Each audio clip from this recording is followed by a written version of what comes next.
Hashtag Fulani has been trending and is still trending until this morning, and that's because bandits on Thursday morning stormed the LGEA Primary School, Kuriga, Chunku local government area of Kaduna State, and kidnapped scores of pupils and teachers.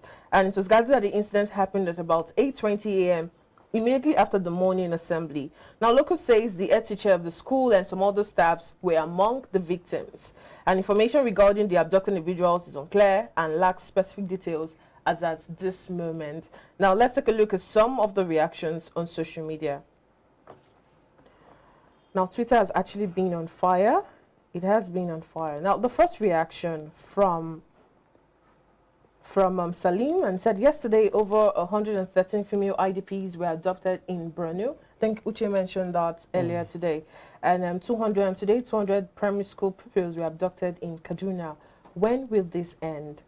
Another reaction said, my heart goes out to the citizens adopted and their families. No Nigerian should go through this kind of ordeal in a blessed country like Nigeria.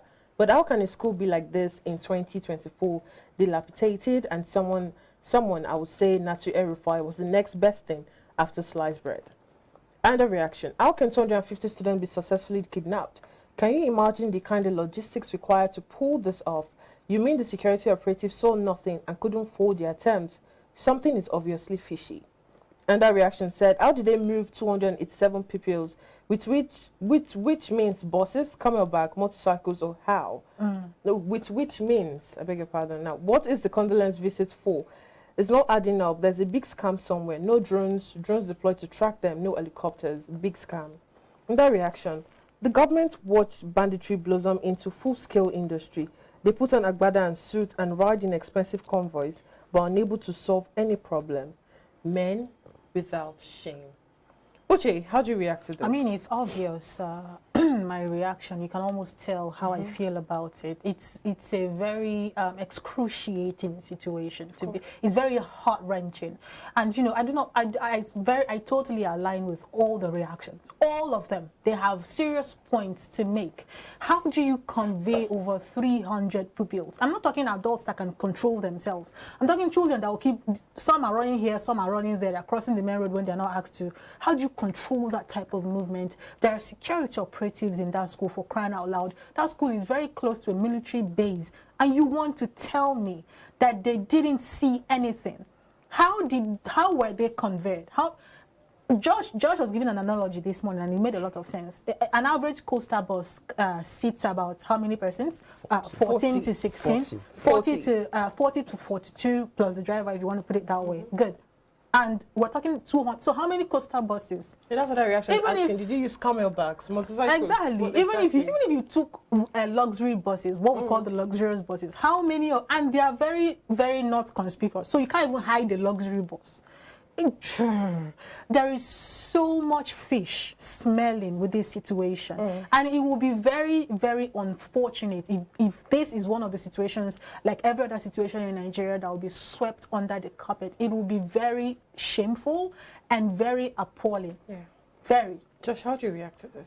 You're saying it will be if it is. The situation is already playing out. You're seeing it. Why are they talking about a private, negotiator?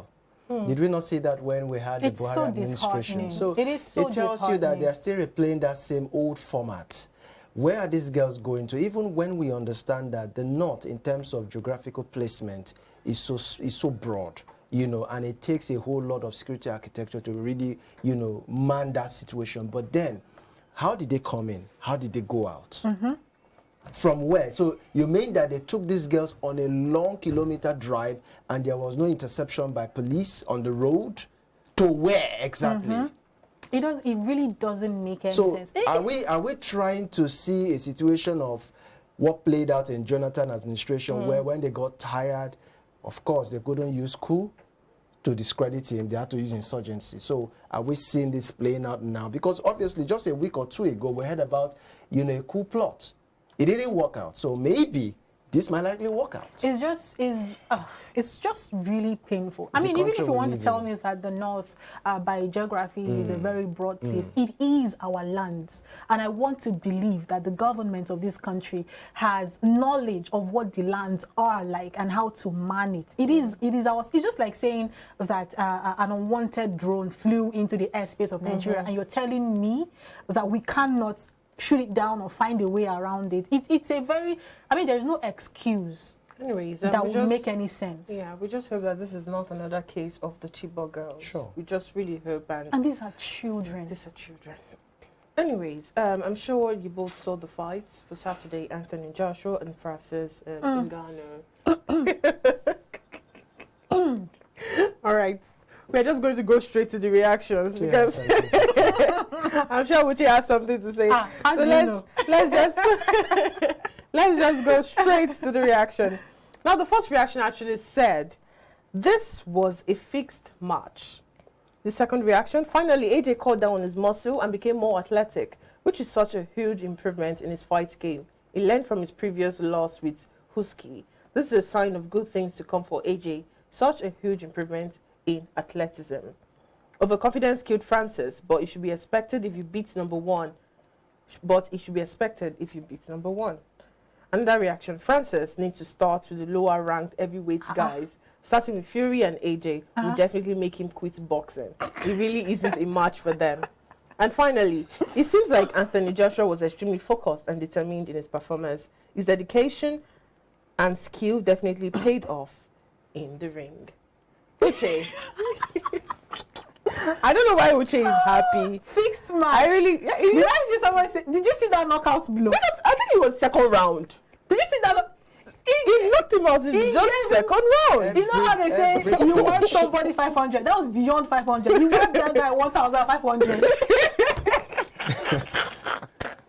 The guy felt, you know what we say? Sorry, wait. We have a lot of people saying that. That he looks too fixed. I don't agree. I do. Did you see the way that thing is not the type of fall that? I think we have pictures. Can we have pictures on the screen? While the pictures are rolling. While the pictures are rolling. That guy was always going down. While the pictures are rolling. That is why he looked fixed. He looked so fixed for you, Josh, wait now. Did you see the way that guy was falling? He was not falling like somebody that they paid money to fall. Can someone not act it? He was falling like someone that did not see it coming. Did you see the final knockout punch? Did you see how he fell? Sorry, I think it's actually on the screen now. Someone fell yakata on their knees. Whether it's fixed or not, AJ won, and that's like the most important thing right now. We don't care. Right. Even though I do not believe, on a serious note, I do not believe there is a fixed match. I feel like AJ took his time, upped his game, came out and proved to the world why he was number one at the time when he was. Right. Yes.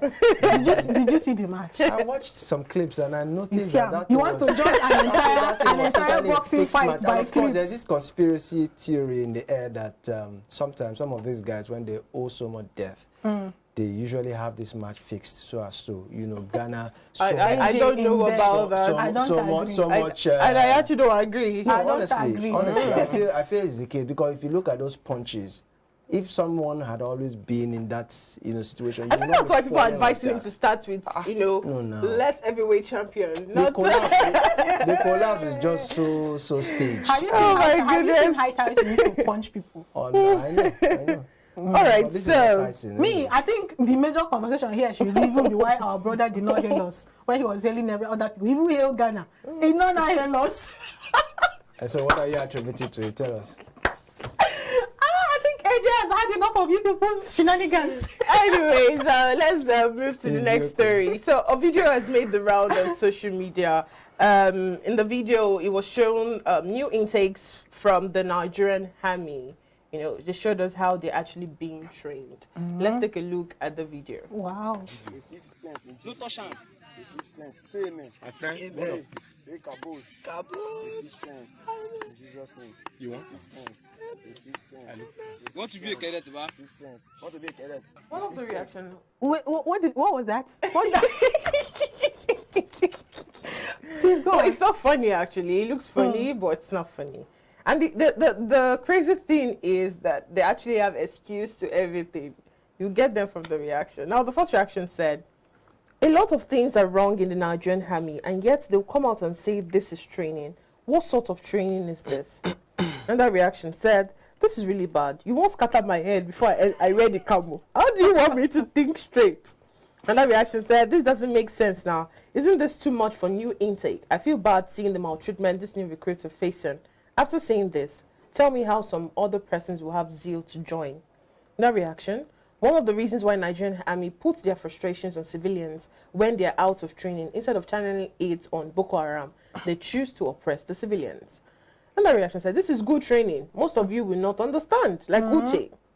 And that person said, he will soon discover his endurance skill. The last final reaction said, this is the kind of thing that they are doing to them.